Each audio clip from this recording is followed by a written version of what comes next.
Motion carries. And then the last thing I wanted to talk about was I wanted to thank Mike McCurrack for his leadership over the past year or so as the interim CEO of JWB. It's been a very tumultuous time. We thought we had a CEO. We've gone through the process. You had to have 6 votes in 2 meetings. Our public defender made a motion or a bylaw change to make it 6 votes in 1 meeting. That failed. One of the candidates got 6 votes in 1 meeting, and then in the second meeting, he did not get 6 votes. So now we're going back to the drawing board, and I think we're going to have a totally new search.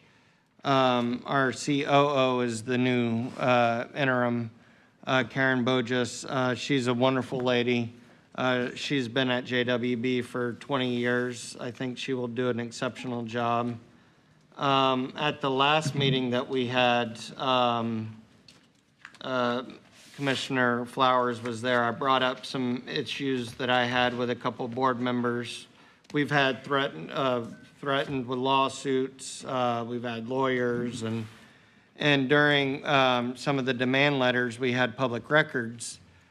And one of the lawyers kept saying that he was going to make the public records available to anybody who wanted them. So I asked for him to just see what the board members were up to.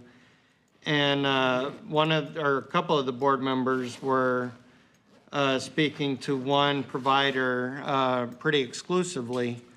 And I thought it was interesting because, and one of the board members that was very active was Miss Renee Chia.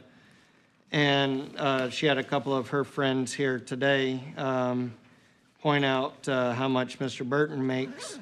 And I won't mention the provider that she was talking to, but that provider makes Barry Burton money, as I would call it. And she has a much smaller staff and a much lower budget and a lot less responsibilities that our county administrator makes. But one of the things that Ms. Chia has really focused on the board is trying to keep this provider from having to pay a $250,000 advance, which I think if you are given public money, you need to pay it back. So that's been contentious. Ms. Chia has not been supportive of CAM, which this provider does not participate in CAM, which she no longer, this provider no longer receives money from the county, which has been an issue in the past. And she's made claims about HIPAA which weren't accurate. And she's done all sorts of stuff that has caused JWB to have all sorts of issues. But I then went and, because I saw all sorts of emails that she had to this public record, so I went to see how many JWB emails she sent to JWB since November. And that number I thought was pretty interesting. She had sent 101 emails to JWB since November 1st, Ms. Chia had, and 71 of them were from Monday through Friday between the hours of 9 to 5. So Ms. Chia takes her job at JWB very serious.